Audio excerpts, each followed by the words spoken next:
Bem, queridos, eu quero hoje pregar o último sermão dessa série sobre o Espírito Santo. Eu volto no ano que vem com essa série. Mas esse ano eu quero ainda pregar algumas coisas importantes para esse momento de virada de ano, esse momento de Natal. Então, por isso que eu vou dar uma interrompida nessa série e a gente volta ano que vem, tá bom? A gente já está alguns domingos falando em Atos e a gente só chegou hoje no capítulo 4.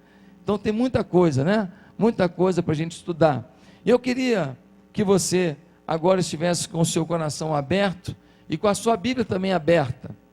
Sua Bíblia aberta em Atos capítulo 4. Atos capítulo 4.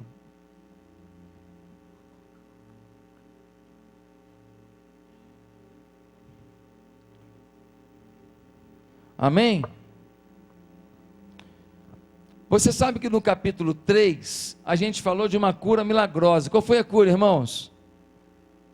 Um paralítico de nascença, tem mais de 40 anos, e ele está na porta do templo, colocado pelos seus amigos, e de repente Pedro e João estão indo ao templo para orar. E quando eles vão ao templo para orar, aquele paralítico, num ambiente social, onde o paralítico não tem ajuda nenhuma, não tem rampa para ele, não tem cadeira de roda, não tem nada, ele é colocado ali, ele só tem uma chance na vida, pedir esmola, e ele vira e fala, me dá uma esmola aí. Quando ele fala, me dá uma esmola aí, Pedro fala assim para ele, olha para mim. Por que Pedro falou, olha para mim? Irmão, dependendo para quem você olha, você pode ir para o inferno ou para o céu. Dependendo para quem você olha, você pode abrir mão do seu casamento ou lutar pelo seu casamento. Dependendo para quem você olha, você vai fazer uma falcatrua ou você vai ser um homem honesto. Dependendo para quem você olha, você vai ter ostentação como estilo de vida ou você vai ter simplicidade. E você vai arrecadar muito mais fundo para você no céu.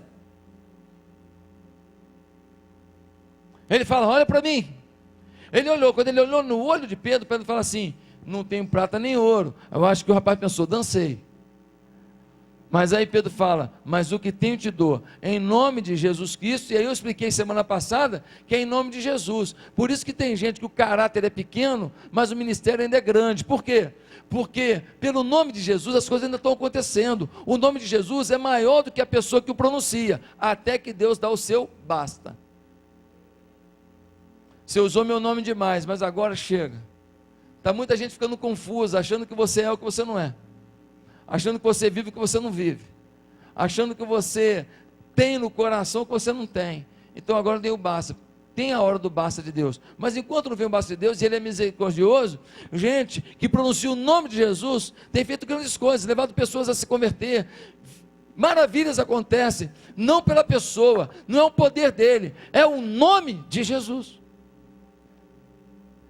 E agora, diante disso, o camarada levanta e começa a saltitar e pular, sem fisioterapia. Uma coisa inédita, 40 anos com as pernas trançadas, agora as pernas dele já estão prontas para saltitar. A cidade inteira conhece ele, tem 40 anos como paralítico de nascença, a cidade inteira fica encantada, e todo mundo começa a comentar, e vem uma multidão. E quando as coisas muito boas assim acontecem, a gente pensa, agora é só vitória. Mas o que o texto ensina é que depois de uma grande vitória, sempre vem uma grande ameaça. Se você teve um grande negócio fechado, fique esperto, pode vir uma grande ameaça, a sua desorganização, alguém com inveja. Você foi promovido no trabalho, opa, grande vitória, agora tem uma grande ameaça. Aquele que era teu colega de trabalho, teu amigão, ficou com inveja, que não foi ele que foi promovido. Fique esperto, acorda. Depois de uma grande vitória, sempre algo grande e uma provável grande ameaça pode surgir. Por isso, quando você tem uma grande conquista, você tem que se ajoelhar mais ainda diante de Deus e olhar menos para o espelho dizendo, sou eu campeão. Você tem que achar que Deus é o campeão da sua vida, porque senão, na hora da grande ameaça, você não está preparado. Mas pastor, isso é comum? Quando Elias venceu os 450 profetas de Baal, o que aconteceu depois? Uma mulher chamada Jezabel, uma mulher ruim demais, uma mulher péssima, ela ameaçou Elias. Elias venceu 450 profetas de Baal, ficou com medo de uma mulher. Para você ver que mulherzinha era aquela. O que aconteceu com Daniel? Ele foi promovido um dos 3 príncipes da Babilônia. Depois disso, foi jogado na cova dos leões. Sadraque, Mesaque e Abednego, cargos importantes no Império Babilônico, foram jogados na fornalha de fogo ardente. Fique esperto, dependa de Deus.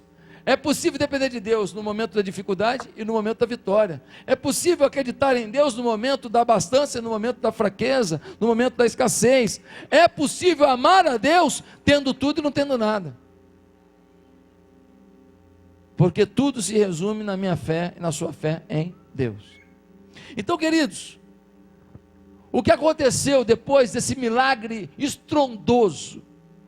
Quero que você abra agora a sua Bíblia, então, em Atos capítulo 4, e eu vou pedir que você me acompanhe. Atos capítulo 4, do versículo 1,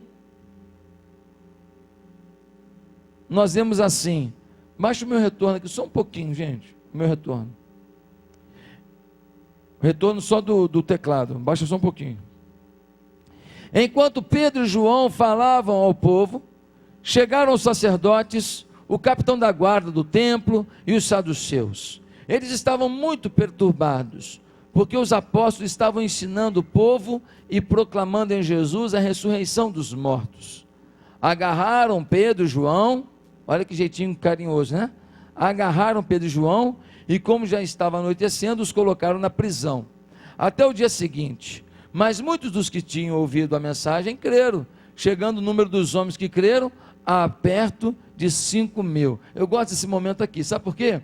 Porque nós temos aqui na sede 4.802 membros. Se contar com Vargem Grande, aí já passa, já chega nos 5.000. Mas se contar só aqui na sede, 4.802. Né? Se contar Orlando, se contar Vitória, aí passa. Mas aqui, ou seja, nós estamos perto de 5.000. Acho que tem uma palavra aqui para a gente hoje, hein? Né? Nós estamos na mesma realidade. Vamos lá? Vamos lá. Aí diz assim o texto: no dia seguinte, as autoridades, os líderes religiosos e os mestres da lei reuniram-se em Jerusalém. Estavam ali Anás, o sumo sacerdote, bem como Caifás, João, Alexandre e todos os que eram da família do sumo sacerdote. Mandaram trazer Pedro e João diante deles e começaram a interrogá-los. Com que poder ou em nome de quem vocês fizeram isso? Olha a pergunta. Como é que vocês fizeram isso? Curar esse paralítico. Então Pedro, cheio do Espírito Santo, disse-lhes: autoridades e líderes do povo, visto que hoje somos chamados para prestar contas de um ato de bondade em favor de um aleijado, sendo interrogados acerca de como ele foi curado, saibam os senhores e todo o povo de Israel que por meio do nome de Jesus Cristo Nazareno, a quem os senhores crucificaram, mas a quem Deus ressuscitou dentre os mortos, este homem está aí curado diante dos senhores. Esse Jesus é a pedra que vocês construtores rejeitaram e que se tornou a pedra angular. Não há salvação em nenhum outro, pois debaixo do céu não há nenhum outro nome dado aos homens pelo qual devamos ser salvos. Vendo o quê? Coragem de Pedro e João, e percebendo que eram homens comuns e sem instrução, ficaram admirados e reconheceram que eles haviam estado com Jesus. E como podiam ver ali com eles o homem que fora curado, nada podiam dizer contra eles. Assim, ordenaram que se retirassem do sinédrio e começaram a discutir, perguntando: que faremos com esses homens? Todos os que moram em Jerusalém sabem que eles realizaram um milagre notório que não podemos negar. Todavia, para impedir que isso se espalhasse ainda mais entre o povo, precisamos adverti-los de que não falem com mais ninguém sobre esse nome. Então, chamando-os novamente, ordenaram-lhes que não falassem nem ensinassem em nome de Jesus.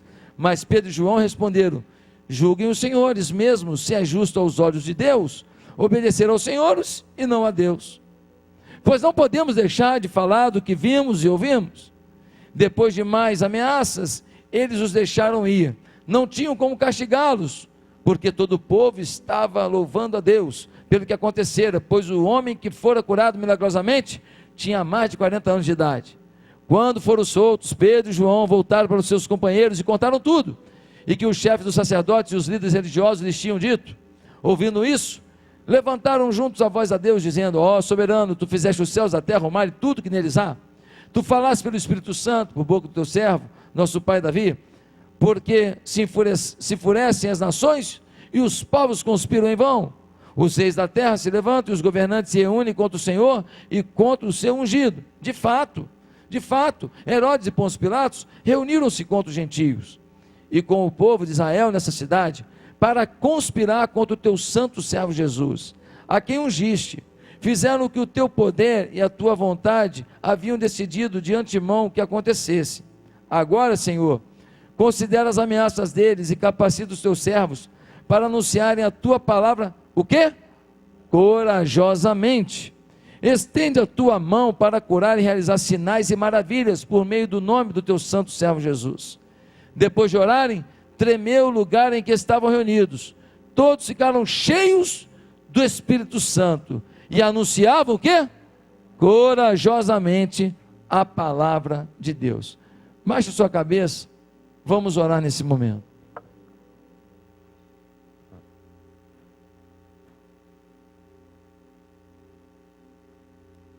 Santo Deus, fala conosco agora, derrama a tua glória sobre as nossas vidas, em nome de Jesus, com perdão dos meus pecados eu te imploro, amém. O momento é delicado, acabaram de curar um homem, o homem está curado, todo mundo está vendo, todo mundo aplaudindo, a cidade está empolvorosa, feliz da vida, mas as autoridades religiosas estão com inveja, porque Pedro e João se tornaram as referências agora, o centro das atenções. Aí, eles vêm até Pedro e João, os agarram, e saem puxando os dois, e levam para um lugar chamado Sinédrio. Quando chegam lá, eles começam a perguntar: com que autoridade vocês curaram esse homem? Quem pergunta o que quer, ouve o que precisa ouvir, né? Ouve o que não quer. E aí ele fala: quem curou? Em nome de quem? Nós curamos esse enfermo em nome de Jesus. Aliás, Jesus que vocês mataram. Ou seja, chamou todo mundo de assassino. Mas ele diz logo em seguida: mas eu tenho uma boa notícia. O Jesus que vocês mataram foi ressuscitado dentre os mortos. Ele vive está. Meus amados irmãos, nesse momento a confusão se estabelece. Está todo mundo muito chateado. Eles estão doidos para açoitar esses homens, estão doidos para bater esses homens. E o detalhe é que Pedro e João não estão num lugar tranquilo, eles estão numa corte, e quem está junto dos religiosos? Os soldados romanos.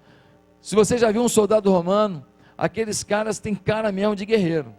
É um povo que tem cara de guerreiro. Quem já foi na Itália, quem já foi em Roma, você vê um povo assim com cara de guerreiro, com jeito de guerreiro. Agora eles estavam com espadas na mão, eles estavam com lanças na mão, eles estavam com chacos pendurados nos seus cintos, eles estão com correntes penduradas nos seus cintos, eles estão com armas que eles podem, estão com facas que eles podem machucar, ferir, matar Pedro e João. Mas Pedro e João corajosamente mandam na lata: aqui ó, eu estou te falando que quem curou não foi a gente não, foi Jesus.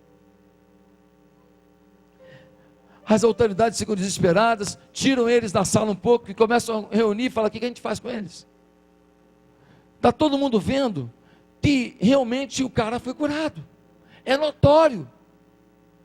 Só que se a gente prender eles agora, e se a gente matá-los agora, vai ter problema. Por quê? Porque o povo todo está lá de fora. Diz o texto que o povo estava todo lá de fora do Sinédrio, louvando a Deus. Irmão, quando a gente se une, a gente prevalece. Quando uma pessoa fica afastada da igreja, ela morre sozinha. Quando ela conta com os irmãos, louvando perto dele, às vezes, o que você mais precisa é de alguém louvando perto de você, alguém agradecendo perto de você, alguém acreditando perto de você, alguém intercedendo perto de você. Mas se você se afasta, você fica sozinho. Pare de andar sozinho. Pare de achar que você se basta. Ninguém se basta. Vá para uma célula, esteja de comunhão com a igreja. Pastor, não gosta de célula. Tá bom, querido. Então vá sem gostar, esteja perto das pessoas. Vá, fica lá. Não vou falar nada. Não fala. Só come no final.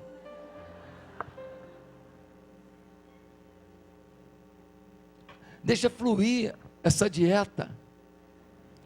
Meus amados irmãos, que coisa tremenda, que coragem. Junto deles estavam os homens chamados saduceus. Os saduceus odiavam a doutrina da ressurreição. Quando Pedro fala, aliás, Deus o ressuscitou dentre os mortos, os saduceus dão um salto dessa altura de raiva. Eles querem acabar com Pedro e João e não podem, que o povo está do lado de fora louvando. Agora, meus amados irmãos, no versículo 18, a gente vê uma coisa interessante. Eles falam assim para Pedro e João, aqui, a partir de agora, não falem mais de Jesus, calem a boca. E os soldados ameaçando, o ambiente enfurecido. Versículo 19, olha o que eles vão responder. Não sei se você falaria a mesma coisa, olha só. Mas Pedro e João responderam, julguem os senhores mesmos, se é justo aos olhos de Deus, obedecer aos senhores e não a Deus, pois não podemos deixar de falar do que vemos e ouvimos. Autoridades, vocês querem que a gente pare de falar? Não vai dar. Não dá para parar de falar daquilo que a gente está vendo e ouvindo de Deus o tempo inteiro. Deus tem falado conosco, Deus tem se mostrado para a gente, Deus tem se revelado para a gente. Não dá. A boca fala do que o coração está cheio. Não adianta, se soltar não vão falar. Eles ficam com mais raiva ainda. E no versículo 21 vai dizer, depois de mais ameaças, eles os deixaram ir. Nós não estamos brincando não. Se vocês falarem alguma coisa, vocês vão ver comigo. Vocês vão ser presos, açoitados, vocês vão morrer na nossa mão. Mas liberaram eles porque o povo estava em volta e não tinha condição de prender e açoitar. Agora deixa eu fazer uma pergunta. Te ameaçaram de morte. Quem ameaçou? A liderança da cidade, as autoridades todas. Agora te soltaram e falaram para você, pode sair daqui da corte. Para onde você vai? Visitar o meu primo que mora em Patinga? Visitar minha prima que mora lá em Muriaé? Visitar um colega que mora lá em Santarém? Eu vou dar um tempo. Eu vou sair do circuito. Mas eles não, irmãos. Eles reuniram os irmãos e falaram, gente, prenderam a gente, falamos que foi Jesus que curou, falamos que foi Jesus na sua autoridade, no seu poder que fez. Eles ficaram enfurecidos. Os saduceus ficaram mais chateados ainda, porque nós dissemos que Jesus foi ressurreto dentre os mortos. Vocês falaram? Falamos na lata. E aí que eles ameaçaram a gente. E aí, vocês vão fugir? É ruim. A gente disse para eles que não dá para parar de falar do que temos visto e ouvido. É muita coragem. Muita coragem. Meus irmãos, é coragem demais. E no versículo 29, acontece uma coisa interessante. Porque no versículo 29 eles fazem uma oração. Qual a oração que eles fazem? Senhor, que eles parem de perseguir a gente? Não. Versículo 29. Agora, Senhor, considera as ameaças deles e capacita os teus servos para anunciarem a tua palavra corajosamente. Senhor, o que a gente quer te pedir é para a gente não calar a boca. O que a gente quer te pedir é para a gente ter coragem de fazer o que tem que ser feito, falar o que tem que ser falado, anunciar o que tem que ser anunciado, decretar o que tem que ser decretado. Usa a nossa vida. No versículo 31, a gente vai ler um negócio tremendo. Deus responde a oração, e diz a Bíblia, no versículo 31 assim, e anunciavam corajosamente a palavra de Deus.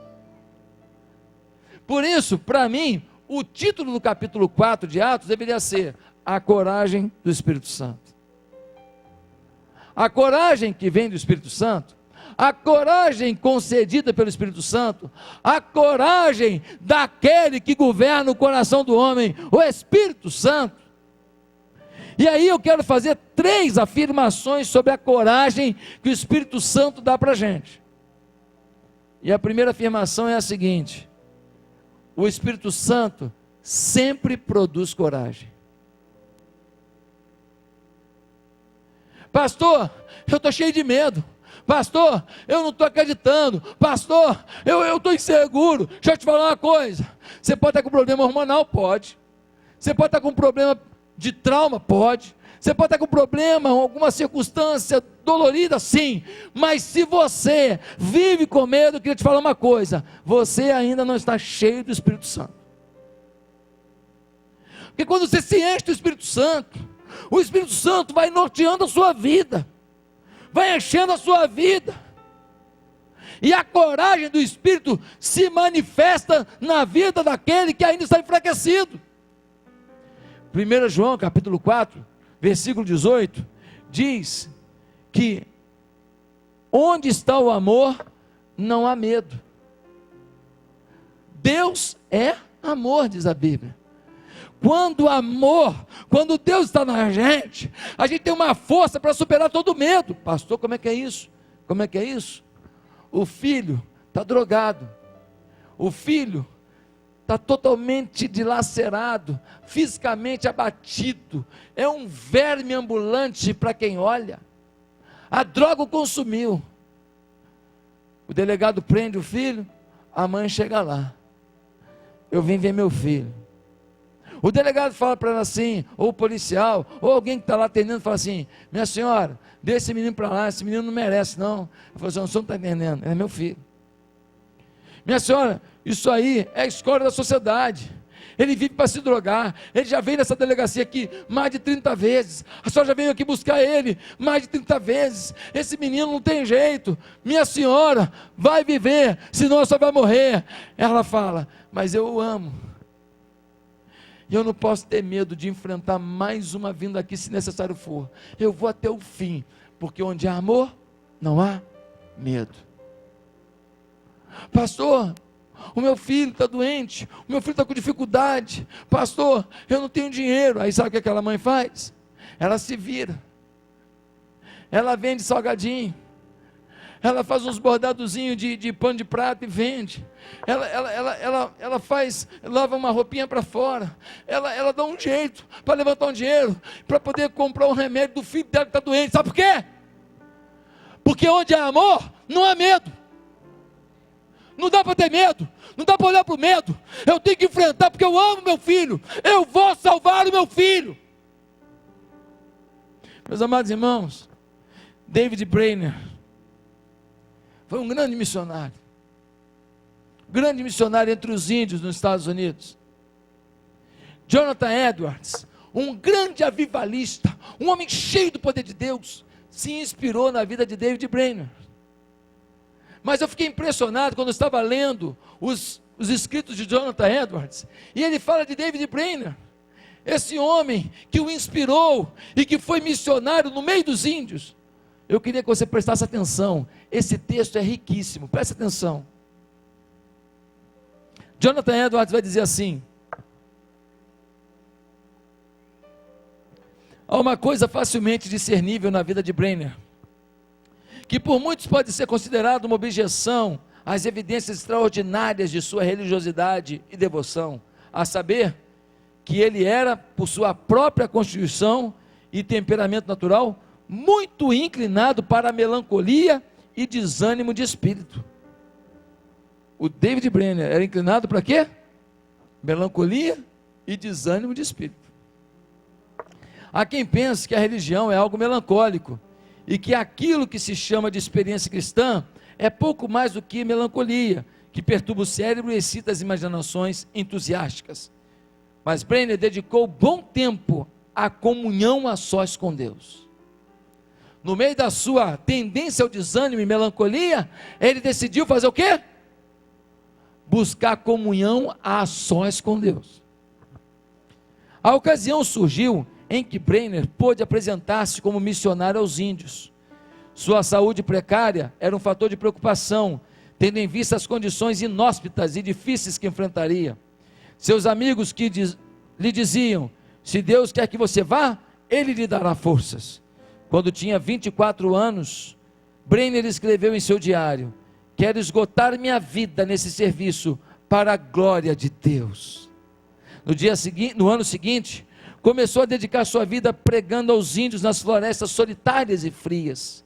Vendeu seus livros e roupas que não usaria, e começou a vida bastante isolada e marcada por uma trajetória de alto sacrifício e sofrimento. Mas Deus o abençoou ricamente. Como um grão de trigo que morre ao cair na terra, Brenner não ficou só. A morte desse grão de trigo produziu muito fruto. Tendo tido o privilégio de visitar alguns lugares relacionados à vida de Brenner, inclusive o local em que ele primeiramente pregou aos índios, eu, Jonathan Edwards, fiquei pessoalmente impressionado com o seu caráter e renúncia, fruto da poderosa graça de Deus em sua vida. Frequentemente, Brenner ficou exposto ao frio e à fome. Não podia ter conforto na vida normal. Viajava a pé ou cavalgando por longas distâncias, dia e noite. As viagens eram sempre perigosas. Para atingir algumas tribos distantes, devia passar por montanhas íngremes na escuridão da noite. Atravessou pântanos perigosos, rios de forte correnteza ou florestas infestadas de animais selvagens. Tinha de viajar 15 a 25 quilômetros para comprar pão, e às vezes, antes de comê-lo, o pão estava azedo ou mofado. Dormia sobre um monte de palha, que estendia sobre tábuas erguidas um pouco acima do chão. Em muitos momentos estava só, e ficava feliz, quando podia contar com o seu intérprete para conversar. Não tinha companheiros cristãos com quem pudesse dividir o fardo, em momentos de comunhão e oração. Não tenho nenhum conforto, a não ser o que me vem de Deus, escreveu Brenner.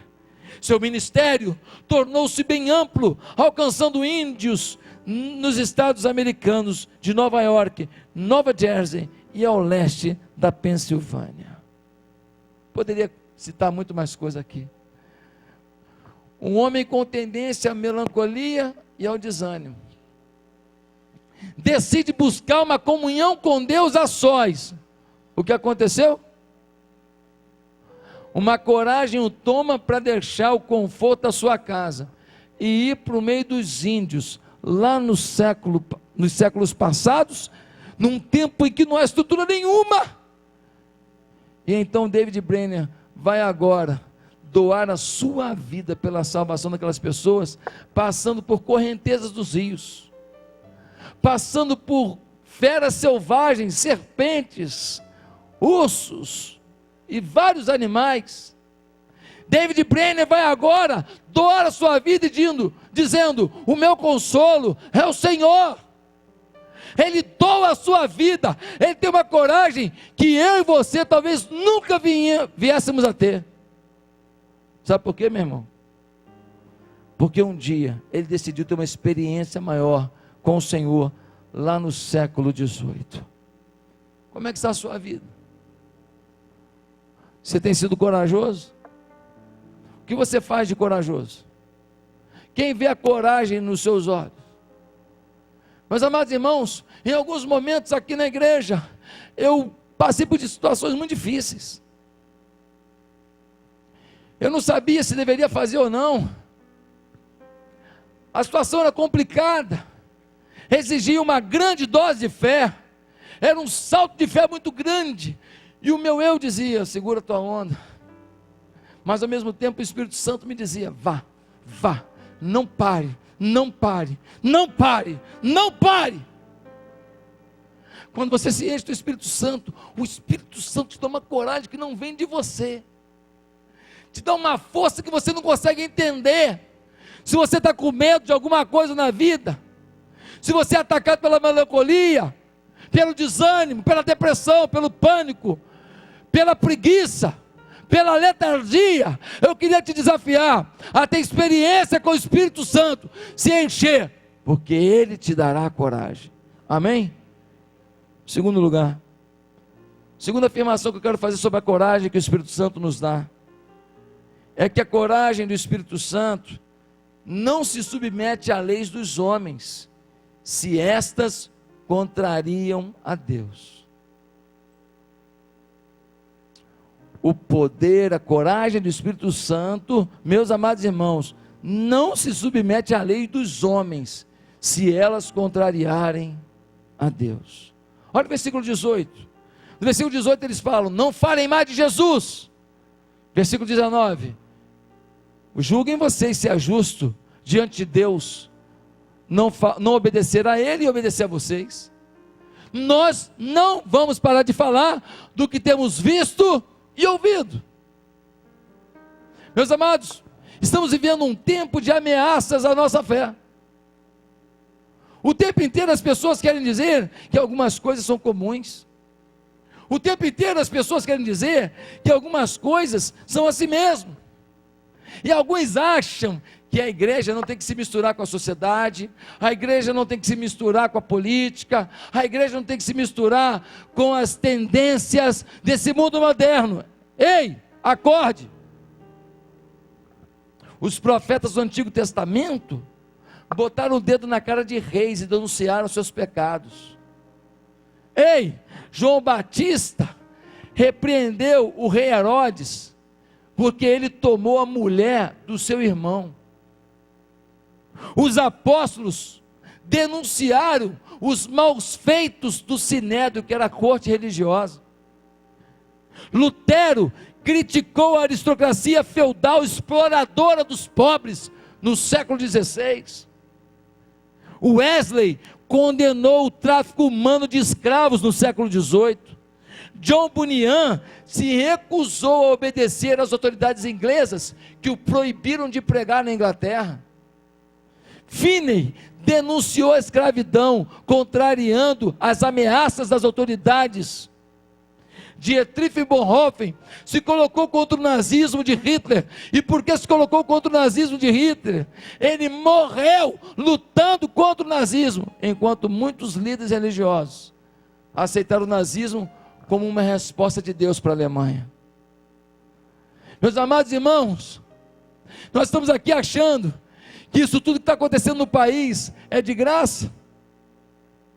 Existe nesse país uma conspiração armada, uma conspiração arquitetada, primeiro, para desconstruir a família. Tem um texto do Plano Nacional de Direitos Humanos 3, assinado pelo presidente Lula, que diz o seguinte: que seja desconstruída a heteronormatividade no Brasil. Sabe o que quer dizer isso, querido? Que não se valorize mais pai, mãe e filhos. Que agora se coloque um conceito novo: família é qualquer ajuntamento. Já teve agora um camarada que registrou uma união estável, ele e 2 mulheres. Vocês viram no jornal semana passada? Olha onde foi parar a decisão do Supremo Tribunal de Justiça, dizendo que os cartórios tinham que aceitar o casamento homossexual. Pastor, onde é que vai parar agora? Onde vai parar agora? A aprovação da pedofilia. Que isso, pastor? O senhor exagerou. Não exagerei, não. A lei que está no Congresso para ser aprovada é uma lei que diz que não se deve privar qualquer instinto, qualquer desejo, qualquer manifestação sexual.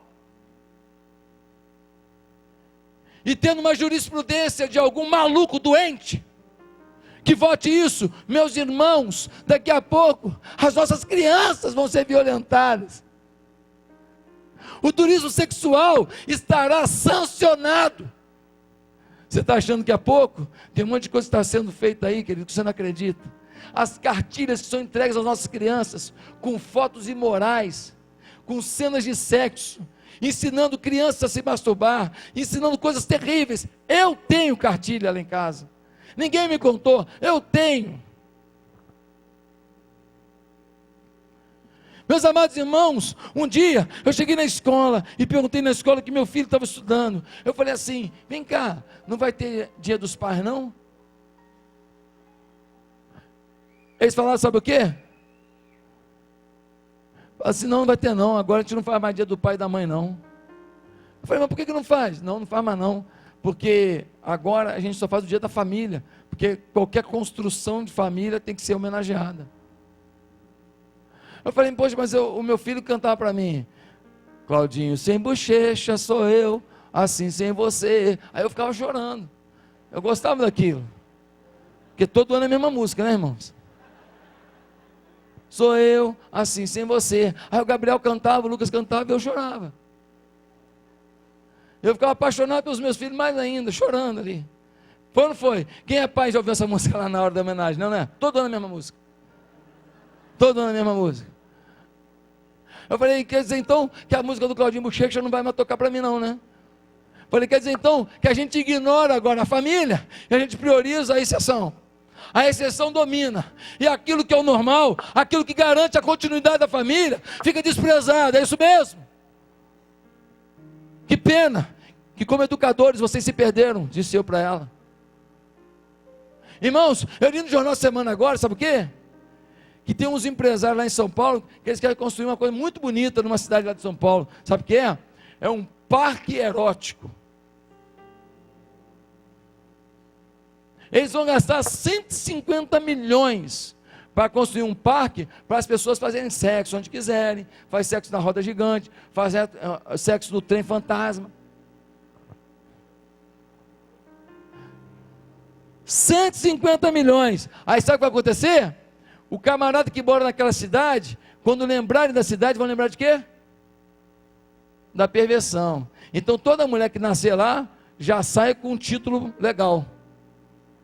Todo homem que vier de lá, o pessoal fala, e aí, veio de lá, né? As piadinhas vão começar. Eu não quero que a minha cidade seja conhecida como a cidade da prostituição. Eu quero que a minha cidade seja conhecida como a cidade da salvação, a cidade da bênção, a cidade da ética, a cidade do amor, do carinho, da generosidade. Meus irmãos, é uma desconstrução. E não duvide, se não tiver dinheiro público facilitando, cedendo terreno para que isso aconteça. Aonde nós vamos parar, gente? Será que nós vamos denunciar esse negócio e enfrentar esse negócio? Isso que eu estou pregando hoje aqui, se continuar do jeito que está, o dia que eu pregar isso aqui, ainda mais na televisão, quando eu sair daqui eu tenho oficial de justiça. Aí nós vamos saber quem é quem, querido. Aí nós vamos saber quem é quem. Porque, irmãos, quando as leis dos homens contrariam a lei de Deus, nós precisamos nos manifestar. Sabe por que o nosso país está desse jeito? Porque nós cristãos nos calamos. Nós estamos pagando o preço da nossa letargia, do nosso fracasso, da nossa pouca influência. Nós deixamos alguns rumos pervertidos tomarem os poderes, e nós, o povo de Deus, que trabalhamos na justiça, trabalhamos nas prefeituras, trabalhamos no governo do estado, trabalhamos na União, trabalhamos nos hospitais, trabalhamos na polícia, trabalhamos na delegacia, trabalhamos na engenharia, trabalhamos na construção civil, não influenciamos, não dissemos o que acreditamos. Irmãos, quando teve aquela bagunça toda lá, aquelas bombas agora, aquelas mortes lá em Paris, os taxistas, e Paris não é o melhor lugar do mundo não, mas os taxistas desligaram o taxímetro e falaram, quem quiser eu levo para onde quiser, para ajudar as pessoas. Lá em Governador Valadares, quando não tinha mais água, os comerciantes começaram a guardar água para vender por R$30 um litro de água. Que país é esse? Sabe que país é esse? É o país que nós amamos, é o país que nós não vamos desistir dele, mas é o país que vai exigir de nós coragem. Para ter uma posição, você tem que tomar posição aonde você vive, posição aonde você estuda. Lá na faculdade, o nego fala besteira, eu fico quietinho, pastor. Eu não gosto de polemizar, você não gosta de polemizar, mas o que prevalece é a opinião do mal. O cara fala uma besteira, o cara fala do criacionismo como uma coisa ridícula, e você fica quietinho lá, não, porque eu não quero polemizar. Eu adoro quando alguém fala um negócio de criacionismo comigo, que é tão ridículo a evolução, é tão ridícula essa teoria ridícula, que eu adoro quando alguém vem discutir isso comigo. É tão banal, é tão fraca ela, é tão insustentável, que eu adoro quando eu vejo aquele que acha que ele é o sábio, o todo inteligente, e ele fica confuso com as perguntas que eu faço para ele. Você tem a palavra de Deus, meu irmão. Você tem o Espírito Santo na sua vida, tenha coragem. Fala com amor, não é brigar com ninguém não, não é xingar ninguém não, nem ameaçar ninguém não, mas seja autêntico. Diga o que você pensa de família, diga o que você pensa sobre fé, diga por que você vem à igreja, diga o que Cristo fez na sua vida, diga dos milagres que o Senhor fez você encontrar, diga da paz que Ele deu para o seu coração. Precisamos de coragem diante da lei dos homens. O que muito me assusta é que o muçulmano radical, ele bota um monte de bomba em volta dele e se explode pela sua fé. E a gente nem oferta pela fé que a gente diz ter. O que me assusta é que os caras gastam 150 milhões para promover a pederastia, para promover a prostituição, para promover a banalização do ser humano, num parque lá doido. Mas a gente é incapaz às vezes de doar 15 quilos de arroz para alguém que precisa. Em último lugar, eu quero dizer para você que em relação à coragem do Espírito, a oração é a grande ferramenta do Espírito para conceder coragem. A oração, irmão. Olha o versículo 31. Versículo 31, a gente lê uma coisa muito linda. Eles começaram a orar. Depois de orarem, tremeu o lugar em que estavam reunidos. E todos ficaram cheios do Espírito Santo. E anunciavam corajosamente a palavra de Deus. Eles oraram até algo acontecer. Eles oraram até o lugar tremer. Você tem que orar até a tua vida tremer. Você tem que orar até o teu coração tremer diante de Deus. Até o teu coração ser invadido por uma fé abundante. Você tem que orar até um mistério de Deus ser revelado na sua vida. Você tem que orar até você ver o seu marido convertido, o seu filho transformado, a sua família integrada novamente, o seu Natal, todo mundo na mesa. Parece impossível, mas você tem que orar até a tua vida, a tua família tremer diante do poder de Deus. Meus amados irmãos, se a gente não orar, não vai dar não. A coragem do Espírito vem, mas vem para quem ora, para quem busca. Eu gosto de Jeremias capítulo 2, versículo 2, que Deus diz assim: lembro-me da tua fidelidade, quando você era jovem. Quando a gente se converte, pode aumentar o som um pouquinho, Rafael. Quando a gente se converte, a gente quer aprender tudo. A gente ouve um monte de mensagem lá na internet, a gente escuta um monte de louvor, compra logo um CD, quem tem dinheiro pode comprar CD, compra, né? Se não, ouve o do outro, pega emprestado o CD de alguém.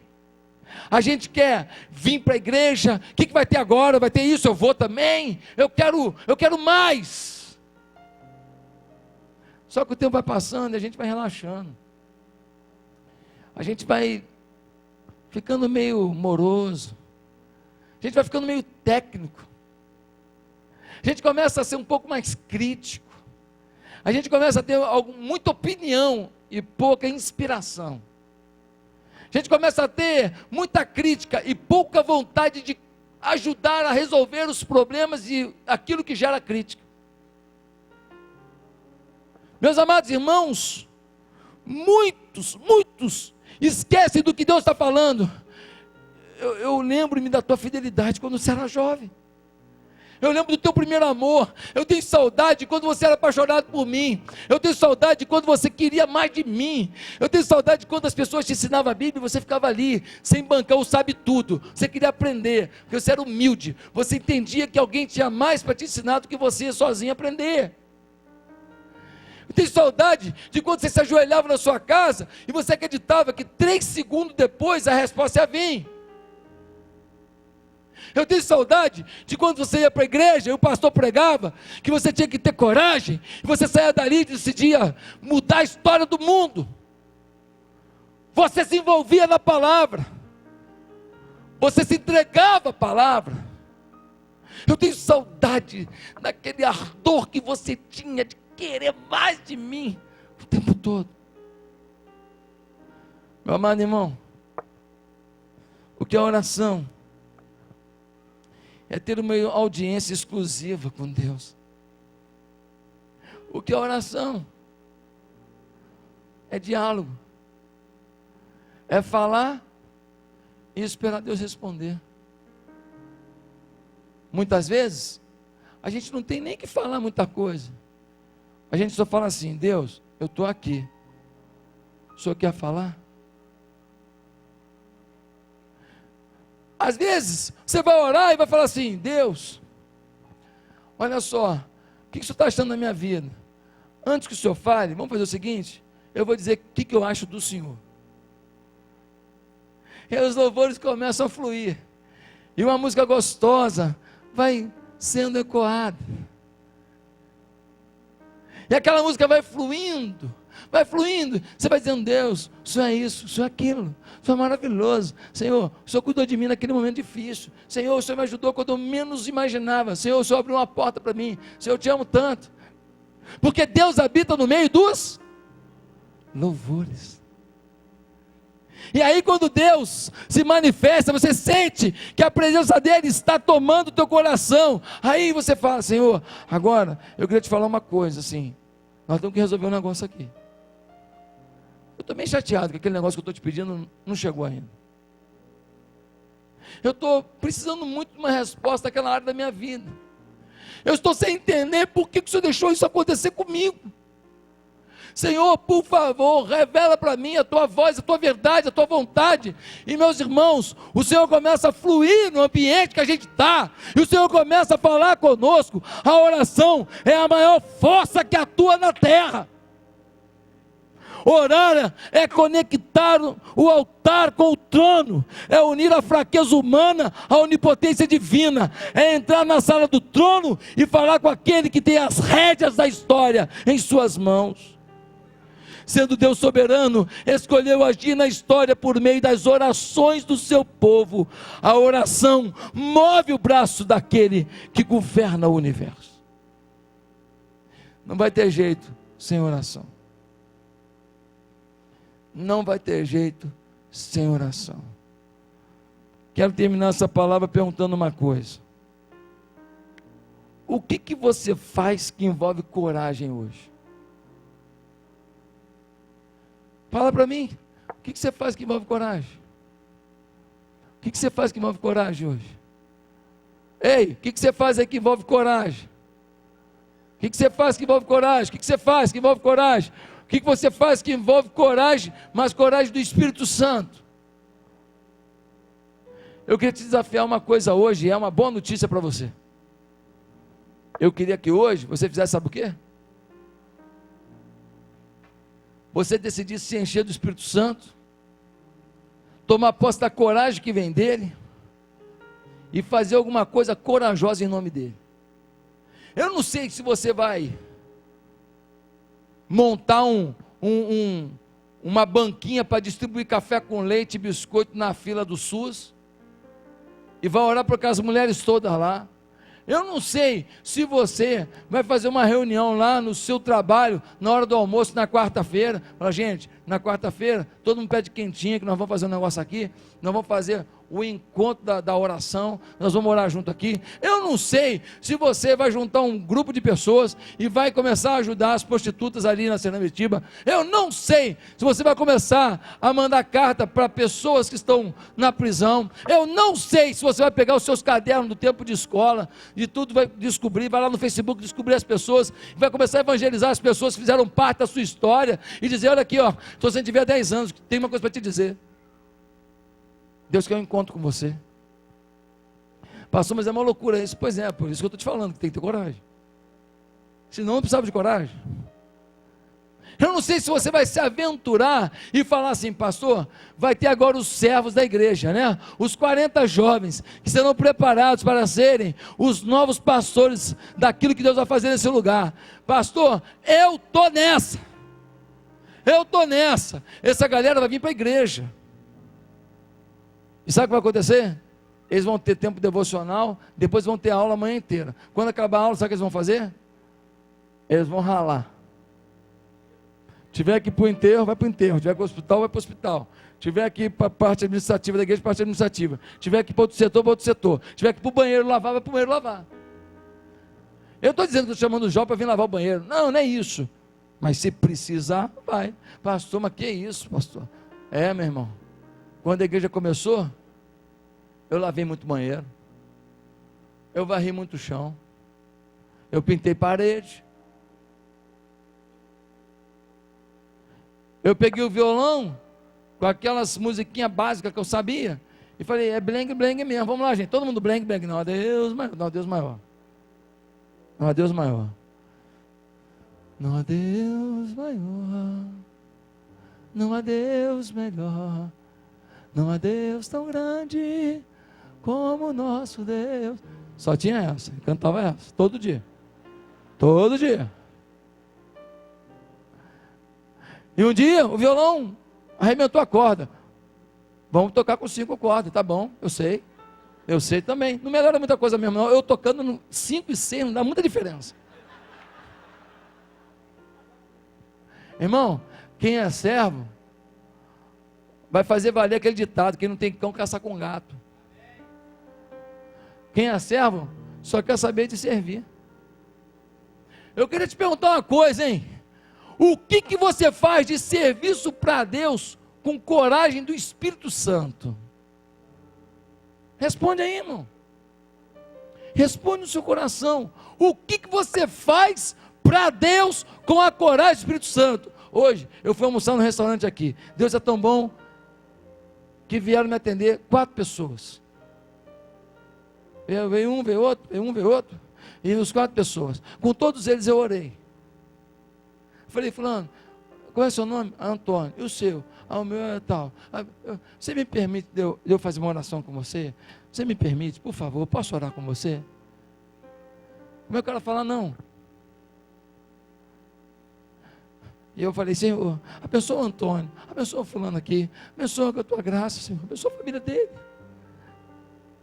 Ele está me servindo com tanto carinho, ele não está servindo o filho dele em casa agora, ele está me servindo. Queria te agradecer porque ele está botando comida no meu prato. Eu queria pedir para não faltar comida no prato dele. Queria pedir para não faltar nada para o filho dele. Quando eu acabei de orar, foi tão gostoso poder orar com aquelas pessoas. Eu não lembro o que eu falei na hora. Eu falei algumas coisas na hora, não lembro. Depois chegaram mais 2, oramos também. Sabe o que aconteceu? O dono do restaurante mandou falar que aquela comida que eu comi, eu não ia pagar. Me deu de presente, aleluia. Sério, não paguei mesmo. Avisa para o pastor lá que ele não vai pagar hoje não, hoje é presente. Quando você ora, você ganha presente que você não imagina. É sério. Ah, pastor, tu vai querer associar uma coisa com a outra? Não, não vou querer associar uma coisa com a outra não, eu vou afirmar uma coisa com a outra. Toda vez que você está no centro da vontade de Deus, Deus abre oportunidades para você ver o inédito dele. Ah, pastor, mas um prato de comida, porque você não comeu a picanha que eu comi hoje, filho. Você não sabe o poderio daquilo. Irmão, deixa eu te falar, sabe qual é o teu problema? É que você só enxerga o cuidado de Deus nas grandes coisas que você sonha, e você deixa de agradecer nas pequenas coisas que Ele sempre faz. Um dia que você perceber o amor de Deus no pequeno, você está preparado para receber o grande e dar a honra para Ele de novo.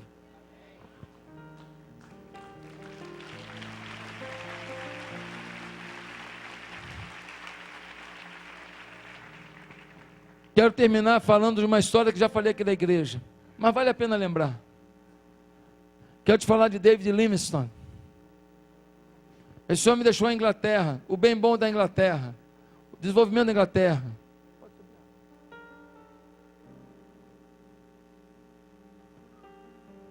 Aumenta para mim ali isso. Ele foi para a Inglaterra, saiu da Inglaterra e foi para a África para pregar o Evangelho. Ficou lá anos e anos e anos e anos e anos. Sabe como é que David Livingstone morreu? Na simplicidade de uma aldeia africana, dormindo em cima de coisas simples, camas de palha, sem nenhum recurso sofisticado que ele deixou na Inglaterra. Morreu, sabe como? De joelho orando. Deus o levou. O pessoal da Inglaterra mandou buscar o corpo do missionário David Livingstone, um homem que decidiu viver com coragem para pregar o evangelho na África. Sabe o que os africanos disseram? Aqui, o corpo pode levar, mas o coração dele vai ficar na África, porque é essa terra que ele amava. Abriram o peito de David Livingstone, arrancaram o coração, embalsamaram o corpo, falaram, pode levar para a Inglaterra o corpo. Pegaram o coração e plantaram embaixo de uma árvore, dizendo, o teu coração, David, continua conosco. Anos depois, uns missionários chegaram naquela aldeia. Quando chegaram lá, começaram a falar de Jesus. Um pessoal da aldeia falou assim, ele morou aqui. Não, ele não morou aqui. Não morou aqui. Já tem quase 2.000 anos. Não, ele morou aqui. Isso tudo está falando, esse amor todo aí, essa bondade toda, ele morou aqui. A gente era cruel, a gente era brigão, a gente era cachaceiro, a gente era louco. Esse homem veio aqui, mudou tudo. Ele morou aqui. Não, querido, Jesus não morou aqui. Jesus tem quase 2.000 anos. Não, querido, ele morou aqui. Só que aqui o nome dele era David. Quem você é? Deus te vê como um guerreiro de fé, que pelo Espírito dele, pode se unir com esse povo que está aqui, e a gente pode mudar o país. A mudança do país, não está no impeachment, nem está na pizza. Do jeito que for, não resolve. A mudança do país, está num povo, que tenha coragem de declarar dia após dia, orando aonde for, convidando para ir para a célula, para a igreja, onde for, ministrando aonde for, abençoando aonde for, impondo as mãos e orando pelos enfermos, onde estiver, saudando o porteiro do prédio com a graça de Deus, saudando o garçom do restaurante com o amor de Deus, abençoando seus colegas de trabalho antes de qualquer momento. É esse Deus que vai mudar essa nação. Que Deus nos abençoe. Amém.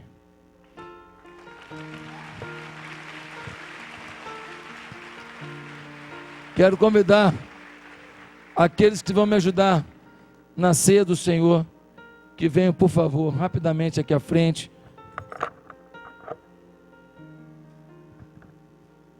Porque eu já passei do horário hoje. Estão vindo para ajudar na ceia do Senhor, casais da igreja. Lembrando a você que a nossa igreja valoriza tremendamente o cuidado com os casais.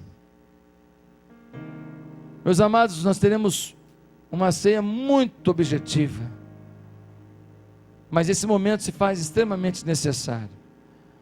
Eu quero pedir que os pastores que foram ordenados, desculpe, que fiquem aqui do meu lado aqui.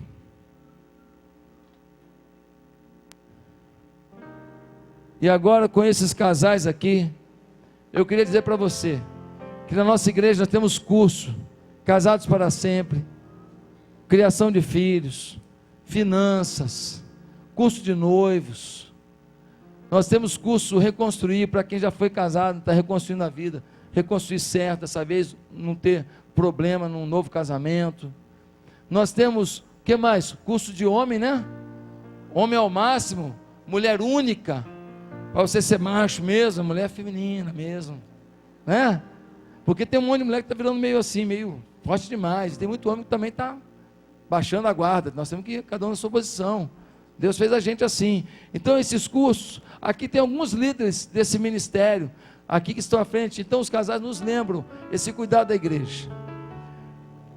Quem vai participar da ceia? Deve participar da ceia aquelas pessoas que estão aqui, que já aceitaram esse Cristo, esse Espírito Santo na vida. talvez você não está tão corajoso, mas o Espírito Santo está aí. Você hoje foi tocado, falando, eu vou viver coragem agora. Amém? Então eu queria convidar você, que já é batizado numa igreja evangélica, que está em plena comunhão com a sua igreja, para que você participe da ceia. Pastor, eu não sou batizado ainda numa igreja evangélica, mas eu queria participar. Tem um jeito bacana. Você vai fazer o batismo. O batismo é uma declaração pública da sua fé em Jesus. No final do culto, todo mundo que quer se batizar não sabe como, todo mundo que está frequentando a igreja, vem de outra igreja, mas ainda não é membro da nossa igreja, naquele cantinho ali eu vou ter uma reunião com você. Você quer ser membro da igreja, quer estar debaixo dessa aliança, da comunhão dessa igreja, não sabe como, não está entendendo muito bem, tem dúvida, eu vou estar ali naquele cantinho, no final do culto, para conversar com você, tá bom? Mas você precisa ter aliança, precisa ter cobertura espiritual, precisa fazer parte de uma família de fé. Pastor, eu vou pegar a ceia assim mesmo, querido, eu não vou tomar você não, eu não vou tomar não, mas tudo que a gente faz debaixo de obediência é melhor, não é não? Tudo que a gente faz da maneira correta é melhor. Você precisa acertar sua vida com Jesus. Então eu queria pedir agora que os casais sirvam aqueles que foram batizados numa igreja evangélica, que estão em plena comunhão com sua igreja, que você agora fique de pé. Ao receber o pão e o vinho, você vai sentar imediatamente, depois nós vamos orar e encerrar esse momento tão especial. Podem levar.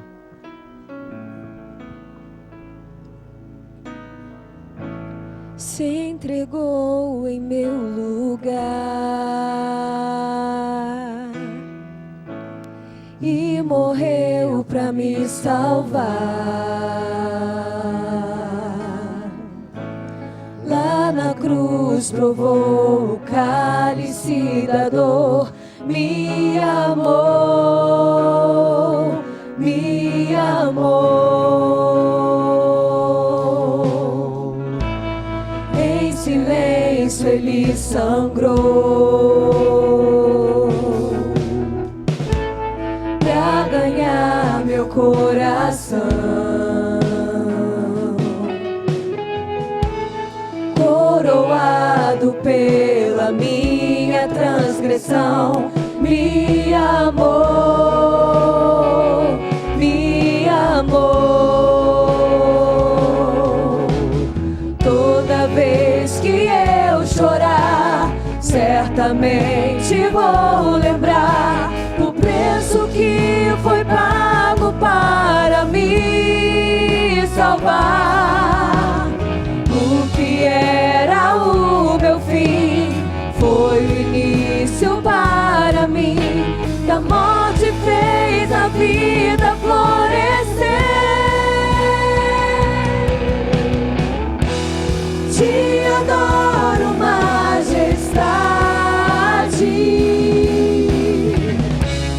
em espírito, em verdade, Rei dos reis, meu Senhor.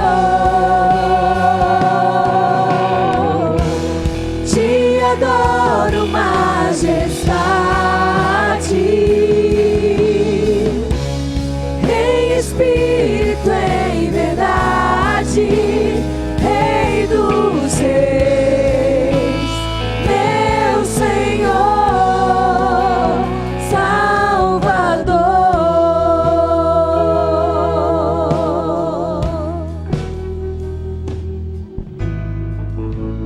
Em silêncio ele sangrou pra ganhar meu coração. Coroado pela minha transgressão, me amou, me amou. Toda vez que eu chorar, certamente vou lembrar do preço que foi pago para me salvar. O que era o meu fim foi o início para mim. Da morte fez a vida florescer. Te adoro,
fora feita para mim.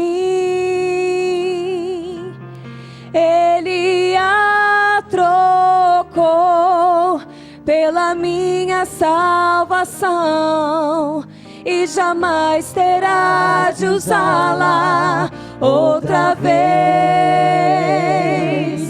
A coroa que Jesus usou na cruz fora feita para mim.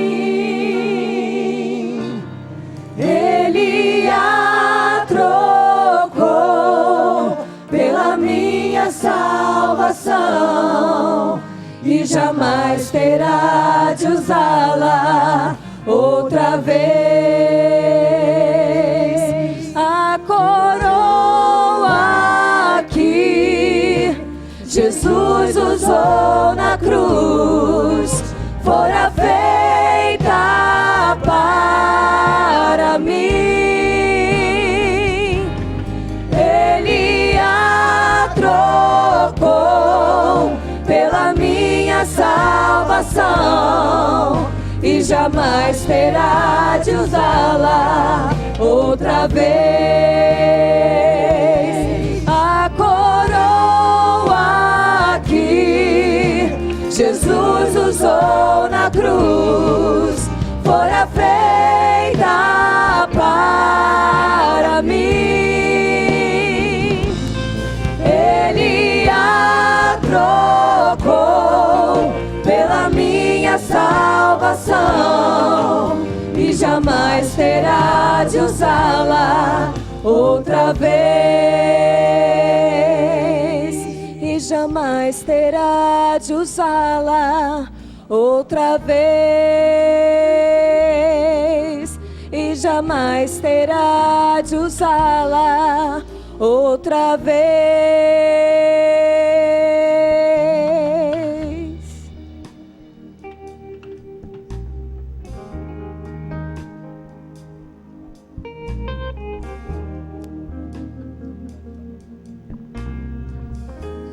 Eu sempre me emociono muito com essa canção, porque eu fico olhando como que a gente é egoísta às vezes, como que a gente inibe o agir de Deus, e em função disso, parece que Jesus tem que morrer de novo, né? Parece que ele vai ter que receber a coroa de espinhos de novo. Mas ele já pagou o preço, agora é comigo e com você. Ame esse lugar, ame a sua igreja, ame o seu povo, ame sua liderança, ore por esse lugar, ore pela sua liderança, faça a diferença, vamos juntos,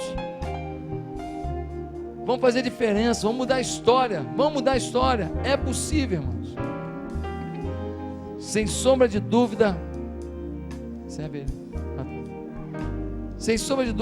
é possível. Por isso, eu quero pedir que você, nesse momento, diga para o Senhor claramente: Senhor, me dá a oportunidade de servir melhor, me dá a oportunidade de levar teu nome a pessoas que eu não levei, passei por eles, podia ter influenciado e não influenciei. Amém? Peça ao Senhor para te usar, peça ao Senhor para fazer diferença a partir da sua vida. Amém? Vamos cear nesse momento?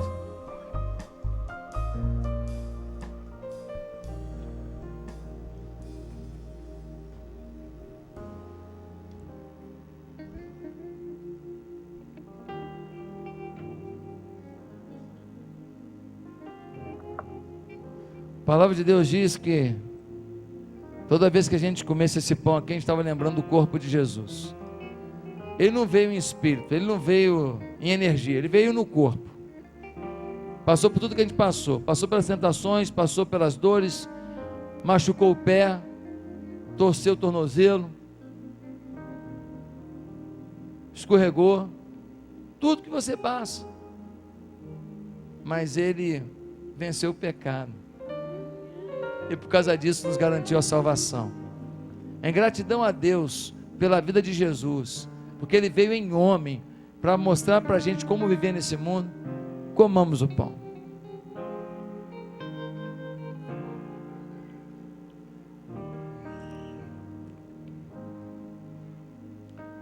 A Bíblia diz também que depois de comer o pão, eles tomaram o cálice.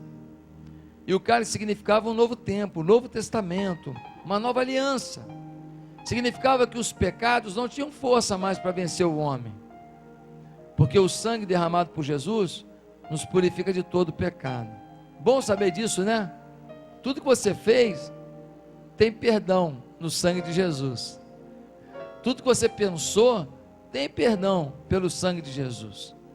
Então agora, meu irmão, lembrando a nossa aliança com Deus, nós vamos tomar o cálice, tomando posse de que nós estamos com o nosso coração realmente quebrantado, perdoados de todo pecado e preparados para toda a coragem do Espírito Santo. Bebamos o cálice.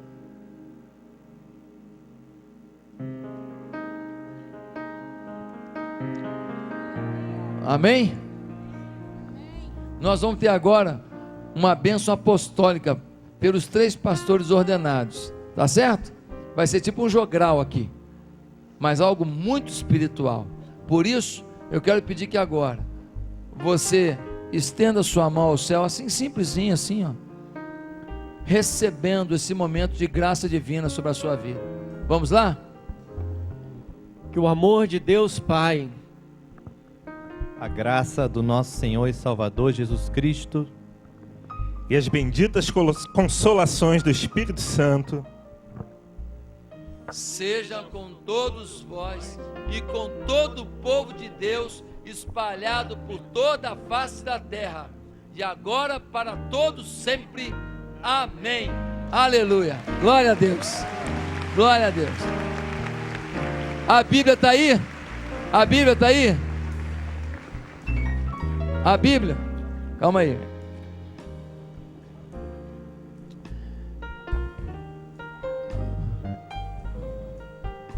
Quem foi eleito pelo Conselho para a entrega da Bíblia? Pastor. Essa Bíblia aqui é a Bíblia do Caio.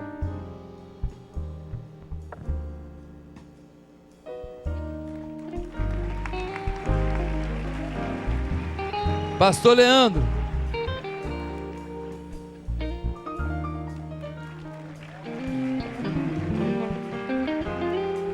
E o seu filhão, André.